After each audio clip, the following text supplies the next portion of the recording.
Принято решение о том, что молочный цех и коровник агрокомплекса «Инта Приполярная» продолжат свою работу. Напомним, в рамках рабочего визита заместителя председателя правительства Республики Коми, министра финансов Республики Коми Владимира Казакова и министра сельского хозяйства и потребительского рынка Республики Коми Алексея Будкина обсуждался вопрос перевоза интинского стада в южные районы Коми. Сегодня депутат Госсовета Республики Коми Александр Попов сообщил, что в Прилузский район будут вывезены только телята, которых в зимнее время попросту негде содержать. Сегодня есть предложение о том, чтобы там сократить стадо, но оставить это носитель породы, это стадо, которое является производительным для того, чтобы продолжать холмогорскую породу, и оставить там сегодня взрослых коров, продолжать выпускать продукцию, которая пойдет на нужды социальной сферы Инты, но молодняк переместить в южное, где он будет более продуктивен, где он будет использоваться эффективнее и где он будет лучше кормиться. Непростая задача, и наша задача как депутатского корпуса обеспечить, чтобы все договоренности, которые сегодня достигаются между трудовым коллективом, администрацией предприятия и Министерством сельского хозяйства и агрокомплексом, были выполнены, чтобы не все, о чем договорились, было реализовано. Потому что любая точка, которая вдруг начнет замалчиваться, это источник возмущения, раздражения и на самом деле источник несправедливости. Поэтому вот моя задача как депутата от Интинского избирательного округа обеспечить полноценное обсуждение, обеспечить диалог и реализацию намеченных, обговоренных планов, согласованных планов с минимальными издержками. Все должны быть трудоустроены. Если у людей возникнет желание вместе с молодняком переехать к новому месту работы, то такая возможность будет предоставлена, и это право работников. Если нет, то люди будут трудоустроены на предприятиях агрокомплекса, которые находятся в Интинском районе, которые будут в дальнейшем заниматься оленеводством, потому что оленеводство – это перспективное направление развития, туда будут вкладываться средства, там будут создаваться новые рабочие места. Речь идет о глубокой переработке оленины, чтобы использовать все, что дает стадо, которое находится в Интинском районе, а это больше 20 тысяч голов оленей.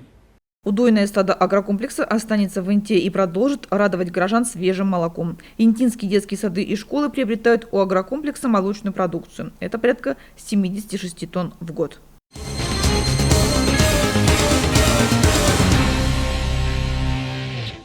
В микрорайоне Южный в рамках муниципальных заказов ведутся работы по замене теплотрассы. Большой участок магистрали меняют в районе домов номер 2 и номер 4 улицы Интинская и до улицы Баева. Замену сетей выполняет местный подрядчик.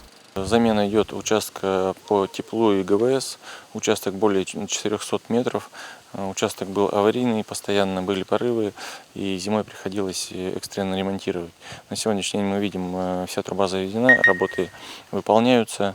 Я думаю, что до числа 10 сентября будет выполнено. Если даже отопительный сезон начнем, то есть возможность подключения с другой части поселка. На капитальный ремонт данного участка сетей выделено более 7 миллионов рублей. Рабочие уже приступили к укладке и сварке новых труб. Обновленная теплотрасса ни в какое сравнение не идет со старыми, насквозь проржавевшими трубами. Труба идет уже сразу в изоляции, где поверхностное проложение, значит, уже в металле, где подземные полиуретан и пластик. То есть работы выполнят, и на этом участке уже аварии не будет. Специалисты данной подрядной организации трудятся на еще одном участке в микрорайоне Южный. Магистраль также меняют за Домом культуры «Октябрь». Здесь протяженность сетей небольшая, поэтому работы будут завершены в кратчайшие сроки. Да, здесь проходят аналогичные работы. Это участок, небольшой участок по отоплению. Микрорайон Южный от Насосной делится в две стороны. идут трубы. Первый большой участок – это правая сторона, эта сторона левая у ДК. В прошлом году мы заменили поверхностную часть, тоже капитально поменяли, и в этом году этот участок заканчиваем до камеры, уже подземную часть. Тоже трубы уже в изоляции, трубы пришли, сегодня работы будут закончены и будет пробный запуск, опрессовка. Здесь частые порывы осложнялись тем, что находится рядом с ДК, и через вход, подземный вход ДК, подвальный цокольный этаж затапливался. Поэтому эту проблему мы сейчас решим вот этими ремонтными работами, ну и будет повышенная надежность данного участка. В планах администрации заменить еще несколько проблемных участков в данном микрорайоне, на которых в зимнее время регулярно возникают аварийные ситуации. Еще есть небольшие участки здесь же на поселке, на микрорайоне Южном, тоже их меняем без таких проблем, что кто-то будет без отопления, кратковременное отключение возможно, но лучше заменить сейчас, чем зимой будут аварии. Напомним, что в 2018 году мощности микрорайона были переданы от тепловой компании «Интинская ТЭЦ», которая теперь отапливает дома и объекты Южного.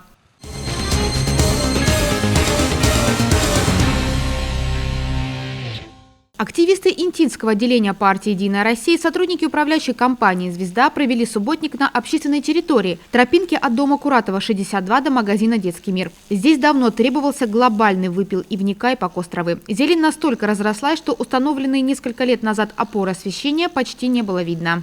Мы сегодня проводим субботник с партией «Единая Россия», с Ириной Викторовной Артеевой и представителями ФОКа «Западный». Я обратилась к ним, чтобы они нам помогли привести эту территорию в порядок. Эта территория, в принципе, общественная, не придомовая, так скажем, но очень востребованная жителями. Жители по этой территории ходят в «Магнит», поэтому ее очень хочется привести в порядочек. Все заросло, очень уже такой застарелый ивняк.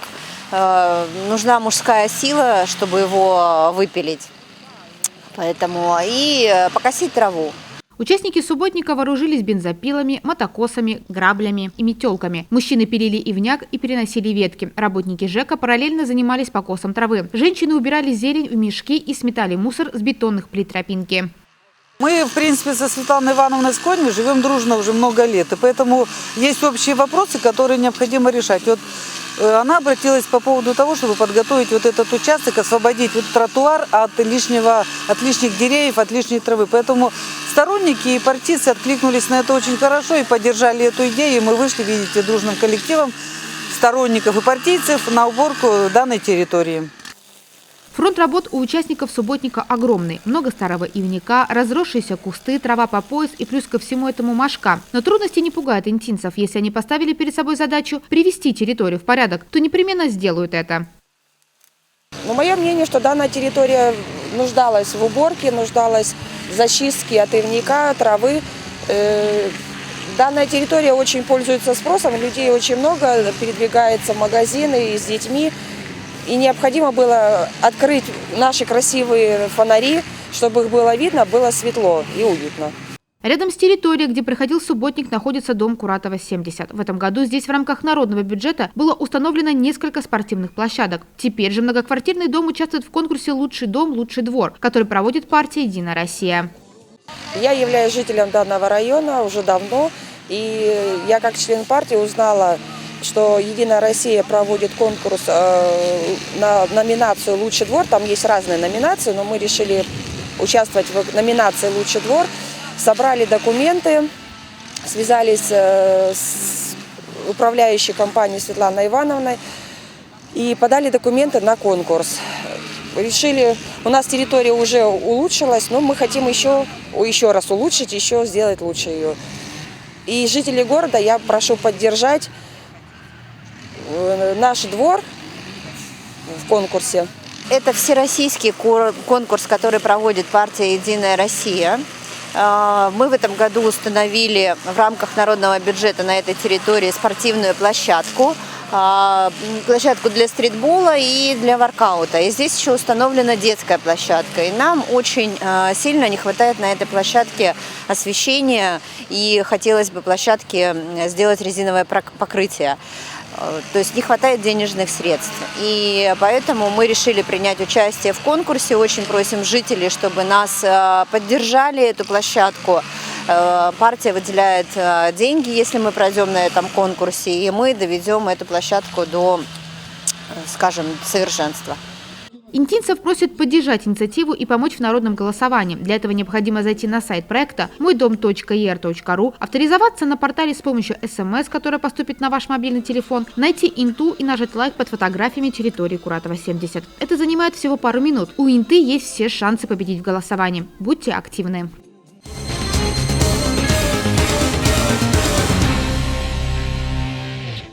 С декабря 2018 года в Инте на базе Дворца культуры и техники работает кинотеатр. Возвращение широкоформатного кино в Инту стало возможно благодаря проекту Министерства культуры России Федерального фонда социальной и экономической поддержки отечественной кинематографии. И вот уже несколько лет интинцы смотрят на широком экране премьеры отечественных, зарубежных фильмов и мультипликационных картин. Интинский кинотеатр участвует во множестве социальных акций, довольно часто здесь проходят бесплатные показы лент. Так, в рамках празднования Дня Республики Коми 24 августа в кинозале состоялся фестиваль «Республика Коми» в кадрах кинохроники. Сегодня у нас показ документального кино, который нам дали из республики. Значит, это архивные киноленты документальные. Здесь 7 фильмов, склеенные в один, общая продолжительность час 20. Вот. Соответственно, все фильмы 70-х, 80-х годов, документальное кино о республике, о ее традициях, о культуре и прочем. Даже олени там есть. В программе показы довольно известные киноочерки советского времени. Например, киножурнал «Наш край» или фильм «Там за рекой Печорой». Когда-то эти ленты снимались на пленку, сейчас они оцифрованы и доступны широкой публике. Это же старое документальное кино с кинопленки, естественно, это оцифровано в современный формат, и мы показываем это на цифровом проекторе, естественно. Почему вы, ромашки, не спите, не смыкая глаза, все глядите? В Коми крае, богатом цветами, к вам иду я, склоняюсь над вами. Ах, ромашки, ромашки.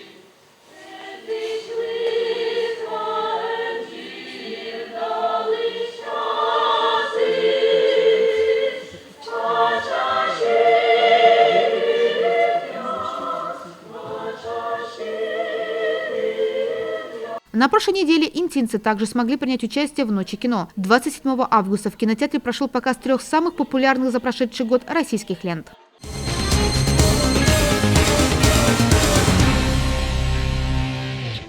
Клубу рукодельницы Центральной библиотеки Инты нужна поддержка горожан. Коллектив ЦБС заявил объединение для участия в конкурсе «Долголетие для всех», организованном партией «Единая Россия». Это всероссийский конкурс лучших муниципальных практик работы с людьми старшего поколения.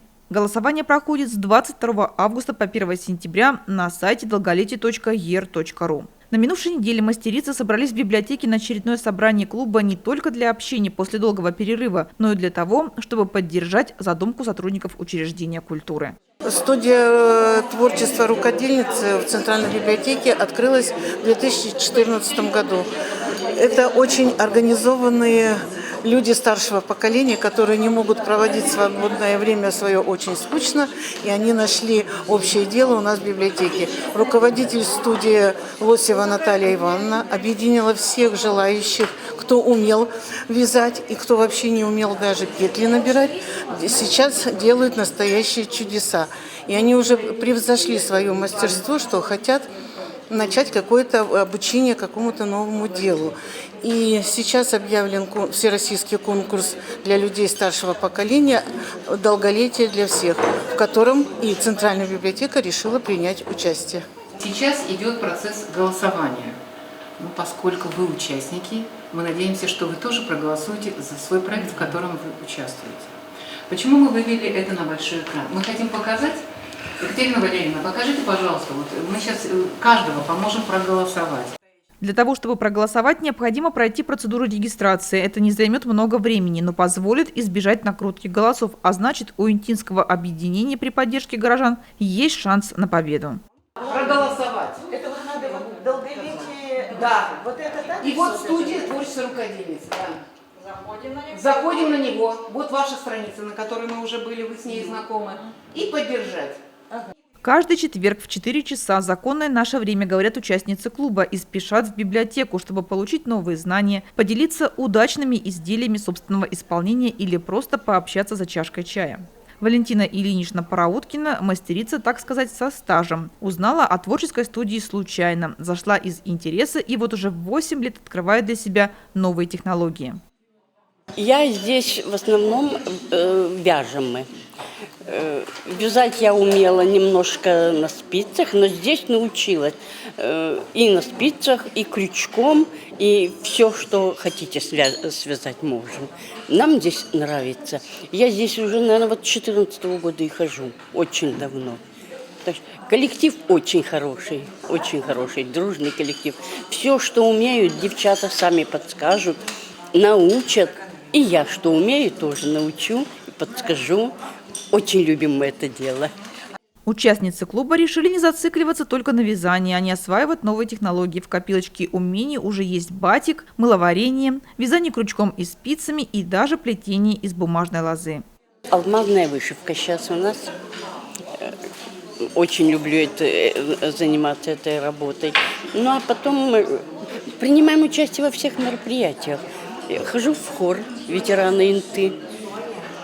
И здесь, в библиотеке, очень все интересно. Все мероприятия посещаем. Все, что можем, все делаем. Всего с начала открытия в клуб записалось около 200 человек. Раньше, в период до пандемии, в библиотеке занимались сразу 3 группы. Кто-то приходил только чтобы получить базовые знания и дальше заниматься самостоятельно. Кому-то, наоборот, хотелось делиться своими навыками и новыми умениями, полученными, например, из интернета, с единомышленницами. Даже пандемия не стала причиной распада рукодельниц. Когда разрешили собраться после долгого перерыва, участницы наговориться не могли.